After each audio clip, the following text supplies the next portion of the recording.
Yaman işte yenip gelsin ha? Becirip oğa okşamamız işini. İltimas qilgan marka yana o'tmabdi. Ötmepti. Bunda kıla.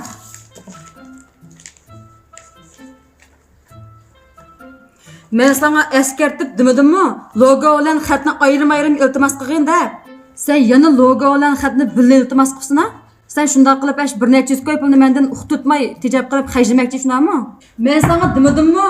Logo olan xatni ayrim iltimas qilgin, birlashtirib iltimas qilsang o'tash nisbati to'van bo'lib qoldi demedimmi men sana? Shunga biz logo olan xatni ayrim iltimas qildik. Bir necha yuz koy pulni ortiq xajlaganda qilgan bilan o'tash nisbati yuqori bo'lib deybiring. Shunda qilsak, logo o'tmasimi, xat cho'qim o'tibdi. O'tmagan logoni o'zgartib laylab qaytadan iltimas qilsak bo'ldi emasmi? Biz xat bilan logoni ayrim iltimas o'tkazib olsak, xohlaganda logoni marka qilib ishlatsak bo'ladi. Xohlaganda xatni marka qilib ishlatsak bo'ladi. Xohlaganda ikkisini birlashtirib marka qilib ishlatsak bo'ladi. Men degan yer borganmi ya? Haliqi siz deb bergan Oqsu Elram markachilik shirkatigimi? Shu yerga borgansan? Yo'q. Yani topamay shu boshqa bir yer kelgan. Shu yerda qilib ekanman shu. Shuningga o'tmabdigina bu marka. Men sana demedimmi? Cho'qim Elram markachilik shirkatiga borgan deb. Elram shirkatining markachilik ishlarida 15 yillik tajribasi bor.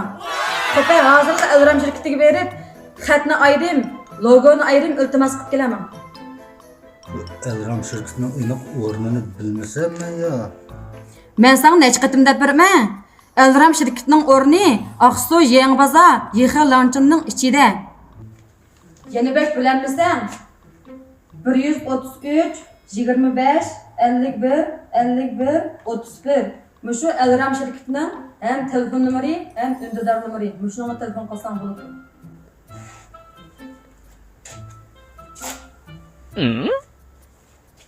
Yana nimaga masal deb tursa bunda?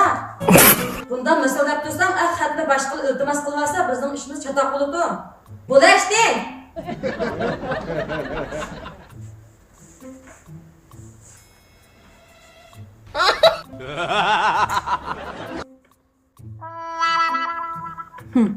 Sen pulni xajlab oldam degina? Hozir men markaning shu muyim bo'lib qoldi. Men pulni olay. Men pulni elib markaning ishini bajarib kela boshdan. Qolgan hisob kitobni sen bilan kelganda deyishim.